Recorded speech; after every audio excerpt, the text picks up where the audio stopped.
ተመስግኖላቸው እኚህ አባታችን ግን ጥይት ነው እና መኪናዬ በጥይት ተደበደበ። እኔም ውስጥ ነበርኩኝ እና በልጁ በሾፌሩ መቀመጫ መሃል ነው ጥይቱ የወደቀው። አገልግሎት በዝናቡ ማልቀስ ተዳመናዩ አዩ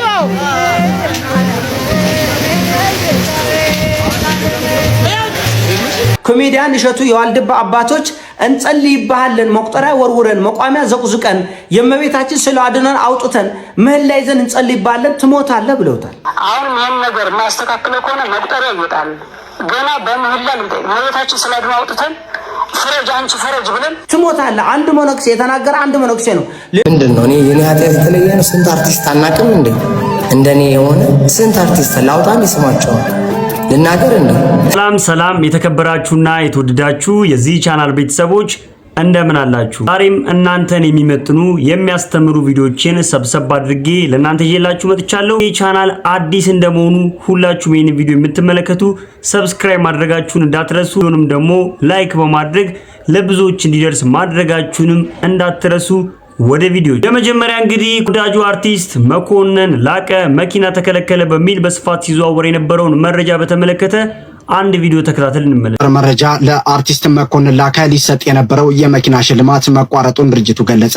ዛሬ ሐምሌ 7 ቀን 2018 ዓ.ም ከኢትዮጵያ ቴክኖሎጂ የተሰጠ ይፋዊ መግለጫ ሰሞኑን አርቲስት መኮንን ላቀ በመገናኛ ብዙሃን ቀርቦ በሰጠው ቃለ መጠይቅ ኩባንያችን የገባውን ቃል እንዳልጠበቀ አድርጎ በማቅረብ ህዝብን የሚያሳስትና አጠቃላይ የነበረውን እውነታ ያላካተተ መረጃ አስተላልፏል። በመሆኑም እውነታውን ግልጽ ለማድረግ ሙሉ የስምምነቱን ሁኔታዎች እንደሚከተለው እናቀርባለን። በአርቲስት መኮንን ላቀ የልደት በዓል አከባበር ላይ የልደቱ አዘጋጅ ኮሚቴ አባላት ድርጅታችንን ደጋግሞ በመቅረብ ለአርቲስት መኮንን ላቀ መኪና እንዲገዛለት ድጋፍ እንድናደርግ ጠይቀው ነበረ። በመጨረሻም ኮሚቴው በባንክ ብድር መኪና እንዲመቻች ሐሳብ ያቀረበ ሲሆን ስምምነቱን በሚከተሉት ቅድመ ሁኔታዎች ላይ የተመሰረተ ነበር። አዘጋጅ ኮሚቴው ለመኪናው የሚያስፈልገውን ቅድመ ክፍያ ያዘጋጃል። ኮሚቴው ወይም አርቲስቱ በባንኩ በኩል የሚሰሩትን ብድር ሂደቶች እንድንጨርስላቸው ህጋዊ ውክልና ይሰጡናል። ኮሚቴው የገባው ቃል አርቲስት መኮንን ላቀና ኮሚቴው አባል የሆኑት ሌሎች አርቲስቶች የኩባንያችንን ስም ያስተዋውቃሉ። እንዲሁም የኩባንያችንን የበጎ ፍቃድ አምባሳደር ይሆናሉ። ከላይ የተጠቀሱት ቅድመ ሁኔታዎች በሙሉ ሲሟሉ ኩባንያችን መኪናውን በባንክ ብድር እንዲመቻች የሚያደርግ ሲሆን ቀስ በቀስ ግን ባንኩ የሚጠይቀውን ብድር ሙሉ በሙሉ በኩባንያችን በኩል ይከፈላል። ምንም እንኳን በኮሚቴው በኩል መደረግ ያለባቸው ብዙ ነገሮች ቢኖሩም በጋራ መኪናውን እናመቻቻለን። ሂደቱ የተስተጓጎለበት ምክንያት ኢትዮጵያ ቴክኖሎጂ የገባውን ቃል በታማኝነት በመጠበቅ መኪናውን አዘጋጅቶ ነበር። ነገር ግን አዘጋጅ ኮሚቴውና አርቲስቱ የሚጠበቅባቸውን መሰረታዊ ግዴታዎች ሳይወጡ ቀርቷል። ኢትዮጵያ ቴክኖሎጂ አርቲስቱና ኮሚቴው ውክልናውን የዘጋጀውን ቅድመ ክፍያ ይዘው ይመጣሉ ብሎ በመጠበቅ መኪናውን ከ4 ወራት በላይ በሾሩማችን ውስጥ አቁሞት ቆይቷል። ሆኖም ግን ምንም አይነት ምላሽ ባለማግኘታችን ስምምነቱን ለመሰረዝ ተገደናል። እንግዲህ የተከታተላችሁትን ይመስል ነበረ። ቀጣይ ደግሞ አባታችን በመኪና እየሄድኩኝ ጥቃት ደርሶብኝ ነበረ። ቢሆንም ግን ህዝቡ ይሄንን እንዲሰማ አልፈልግም ነበር። ዛሬ ግን ተናገርኩኝ እያሉ እንግዲህ ለህዝቡ እውነቱን በዚህ መልኩ እያጋለጡ ይገኛሉ። ጥይት ነው እና መኪናዬ በጥይት ተደበደበ። እኔም ውስጥ ነበርኩኝ እና በልጁ በሾፌሩ መቀመጫ መሃል ነው ጥይቱ የወደቀው። አገልግሎት በወጡበት ሰዓት መኪናው ተመቶ ነበረ። ያንም ነገር እንዲሰማ አልፈለጉም። ህዝቡም እንዲረበሽ አልፈለጉም። አገልግሎት ቀጠሉ የሚባል ነገር ሰምተን ነበረ። ታቦት አስገብተን 8 ሰዓት ነው ታቦት ያስገባ ነው። የኪዳነ ምሕረትን ታቦት ነው እኔ የሸኘሁት። የኪዳነ ምሕረትን ታቦት አንድ ላይ የሚያድሩት ሲለያዩ ሁሉም ወደ የራሱ ሲሄድ እኔ የመንበረ ጵጵስናው ኪዳነ ምሕረት ናትና እሷን ይዤ በ8 ሰዓት ላይ ገባን ማለት ነው። ወዲያው ወደ ቤት አልገባሁም። ቀጥታ ወደ መኪናዬ ነው የገባሁት። ምሳም አልበላንም፣ ልብሴንም አልቀየርኩም። ቀጥታ እንዳይመሽብን ብለን ወደ መኪና ገባን ወደ ወለጋ ለመሄድ። ያ ደግሞ ለነገው ቃና ዘገሊላ ማለት ነው። ለዚያን ዕለት የሚካኤል ቤተክርስቲያን ስላለ ከተማ ውስጥ እሱን ለማክበር በምንሄድበት ጊዜ ነው እንግዲህ ለመድረስ 30 እንደዚህ ኪሎ ሜትር ሲቀረን ነው እንደው በእውነቱ ሳናውቅ መብረቅ ነው እንግዲህ እንደ መብረቅ ነው የወረደብን። ጥይት ነው እና መኪናዬ በጥይት ተደበደበ። እኔም ውስጥ ነበርኩኝ። ያ በእግዚአብሔር ፈቃድ ካልሆነ በስተቀር ከእንዲህ አይነት ይተረፋል ብዬም አላስብም። ደግሞ ለበጎ መሆኑን እኔም የእግዚአብሔርን ድንቅ ተአምር ለካ እግዚአብሔር እንደዚህ ያሳልፋል፣ ቀን ካልደረሰ ሰው ምንም ሊሆን አይችልም የሚለውን እኔም የተማርኩበት ደግሞ ቀደም ሲል በታሪክ የማውቃቸውን የነ አናንያ እና አዛሪያ እነ ሚሳኤል ከእሳት ሳይቃጠሉ ወጡ የሚባለውን ነገር በራሴ ላይ እንዳየው ነው የሆነውና የበለጠ እግዚአብሔርን የማመሰግንበት የበለጠ እግዚአብሔርን ተስፋ አድርጌ እንዳገለግለው ራሴን ሰጥቼ እንዳገለግለው የእግዚአብሔርን ድንቅ ተአምር ያየሁበት ነው እንጂ ከዚያ ይተረፋል ብዬ አላስብም። በኢላማ ነው የተተኮሰው። በኔ በኩል መስታወቱን ሰብሮ ገብቶ በሾፌሩ በኩል ነው የወጣው ጥይቱ ማለት ነው። እንግዲህ ይሄ ይከብዳል። 3 ጥይት ነው። አንደኛው ደግሞ አንዱም ከፍ በሚለው በዚያው መኪናውን መጥቶ በኔና በልጁ በሾፌሩ መቀመጫ መሃል ነው ጥይቱ የወደቀው። ሶስተኛው በስፖኪዮ ነው በስቶ የገባው። አይ ይሄ እኮ እኛም አልሞትንም የእግዚአብሔርን ድንቅ ስራ የምንናገርበት ነው። ደግሞም ዛሬም አይደለም ከዓመት በፊት የሆነ ነገር ነውና ዛሬ ያው እንደ አዲስ አንቺ ስለጠየቅሽኝ ነው እንጂ እኔም ረስቼዋለሁ ታሪኩን። ሌላው ደግሞ እንግዲህ በስፋት ሲያነጋግር የነበረው የኦርቶዶክስ ተዋሕዶ አባት የሆኑት ሯጭ አንድ ወንድማችን እንደዚህ ሲል እየገጸጻቸው ነበረ። ብዙዎችም በዚህ ጉዳይ ሐሳባቸውን እየተቀያየሩበት ነበረ። ምን ይመስላል የሚለውን ቪዲዮን አይተነው እንመለስ። ካህኑ ሯጭ አግኝቻቸዋለሁ። እሺ ወደ ሩጫ እንዴት ገቡስ? ወደ ሩጫ ስገባ ገጠር ቤተክርስቲያን አገለግል ነበረ። ይልፈታ አምቦ አካባቢ ገጠር ቤተክርስቲያናትን አገለግላለሁ። እንደዚህ ያገለገልኩ እያለሁኝ አንድ ቀንታ ለቅዳሴ ጠርቶኝ መኪና እየጠበቅኩኝ እያለሁ ረፈደ። መኪና ጠፋና ቅዳሴ ታጎለ። በዚህ ነገር በጣም ተጸጸትኩኝ። እኛ አባት እንደሰማችሁት ካህን ናቸው። ሁለተኛ ነገር ደግሞ ሩጫ ውድድር ይወዳደራሉ። ይሄ ልክ አይደለም ብለው ደግሞ እንዳይወቀሱ ይሄ ሩጫ የጀመርኩበት ምክንያት ምንድነው ብለው እየተናገሩ ነው። ቤተክርስቲያን ቅዳሴ እየታጎለ ነበርና ያ ቅዳሴ ሲታጎል ለምን ቅዳሴ ይታጎላል ብዬ ሩጬ ቅዳሴ መድረስ ጀመርኩ። በዚህ አማካኝነት የሩጫ ክህሎቴን አውቄ ወደ ሩጫው ዓለም ተቀላቀልኩ ብለው እየተናገሩ ነው። እና ይሄ ነገር በቤተክርስቲያን ስርዓት ሲዳኝ አንድ ካህን ቁምጣና ቲሸርት ለብሶ በህዝብ ፊት እየታየ ይሄን ሩጫ ውድድር ማድረግ ይጠበቅበታል? በስርዓትስ ልክ ነው ብለን ስንጠይቅ ፈጽሞ ከህግ የወጣና ከቤተክርስቲያን ስርዓት የራቀ ነው። አንድ ካህን ንስሐ ልጆች ያሉት ይቅርና አንድ ዲያቆን የራሱን ሰውነትና ገላ ሌሎች ሰዎች እንዳይወጣ አይፈቀድለትም። ምክንያቱም ፍትሐ ነገሥት ላይ ካህናት ከልብስ እንዳይራቆቱ ካህናትን ይቅርና ሰዎች ምዕመናን ለራሱ ብቻቸውን እንኳን ቢሆኑ ቤት ውስጥ ራቁታቸውን እንዳይሆኑ ፍትሐ ነገሥት መጽሐፍ ያዛል። ምክንያቱም ብቻን ብትሆን እንኳን ጠባቂ መልአክ አብሮ ስላለ ከልብስ አትራቆት ብለው አባቶች ይናገራሉ። ስለዚህ አንድ ካህን ደግሞ ፈጽሞ እጅግ የተከለከለ ነገር ነው ራሱን ሰው ፊት ከልብስ አራቁቶ መታየት። ሁለተኛ ነገር ደግሞ ቅዱስ ጳውሎስ ሩጫን ጨርሻለሁ ብሎ የተናገረው እንደዚህ አይነት ሩጫ እንዳልሆነ እኔም እርሶም ያውቃሉ። ምክንያቱም ቤተክርስቲያን አሁን በጣም ብዙ ችግር አለባት።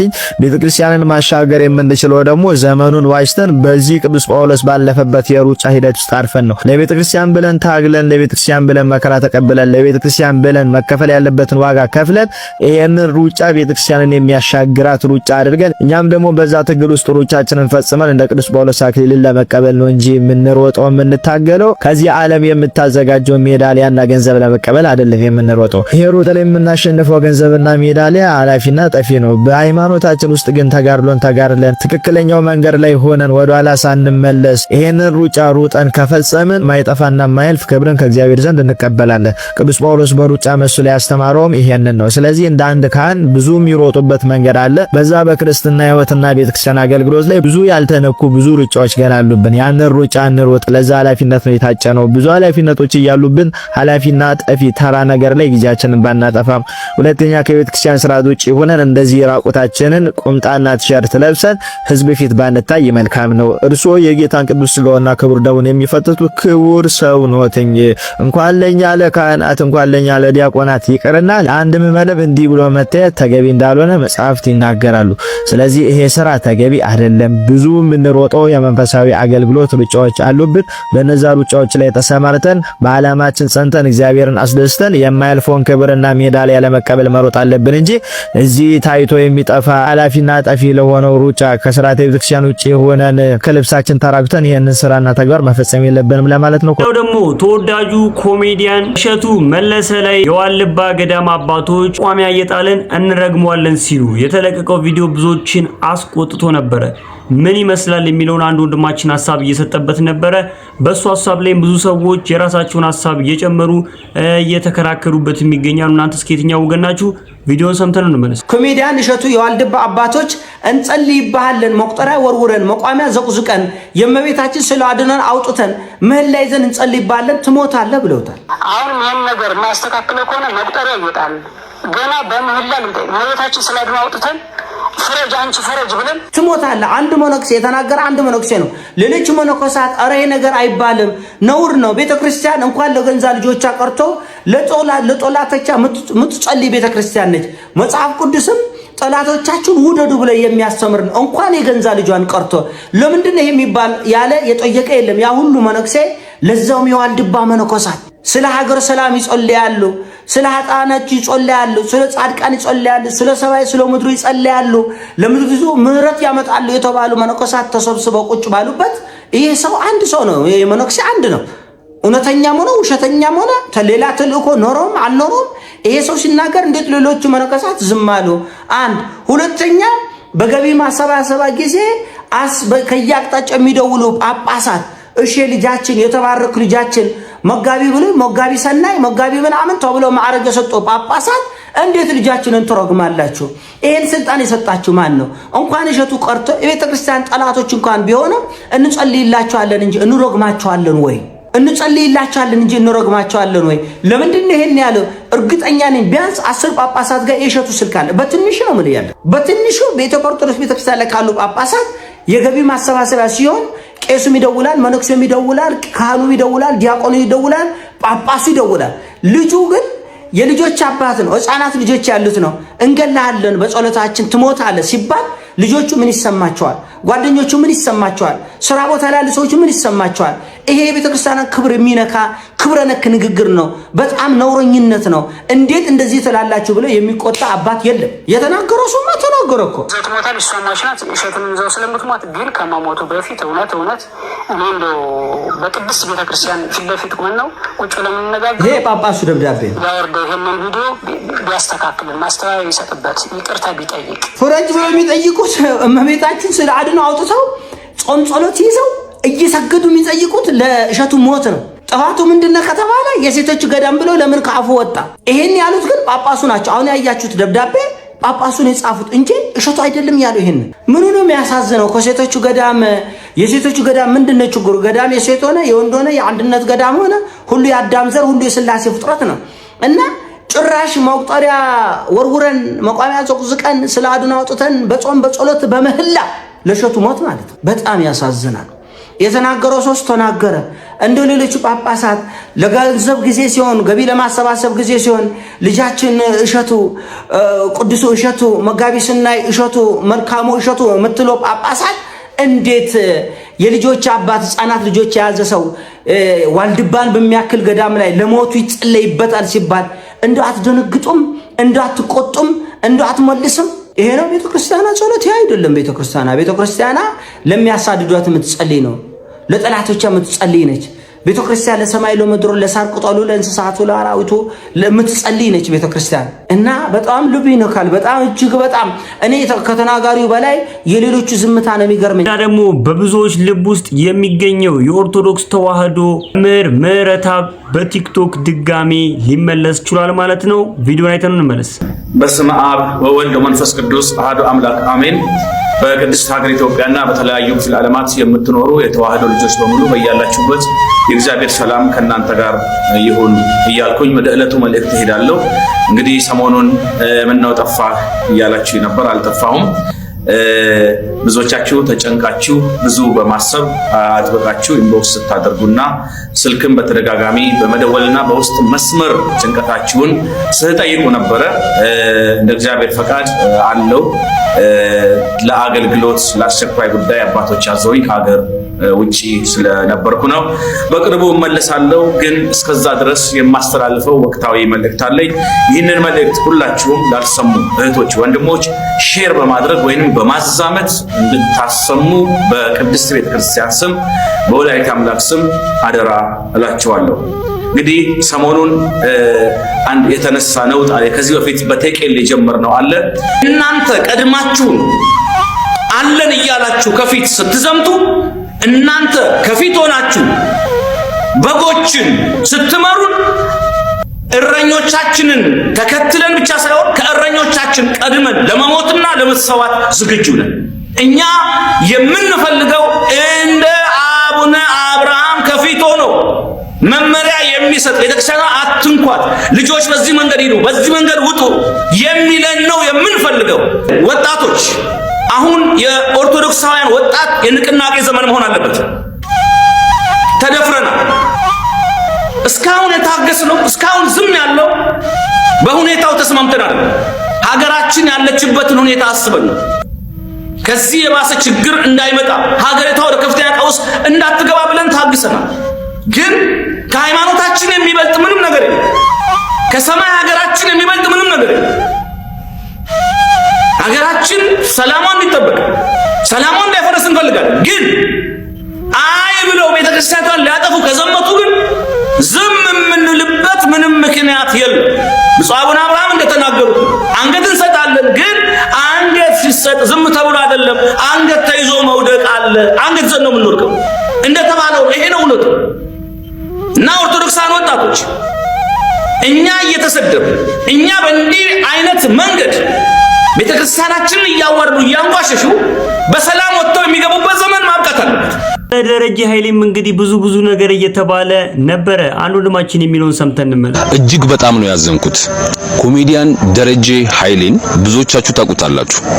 ስለሱ እንዲህ ነው ብዬ መናገር አይጠበቅብኝም።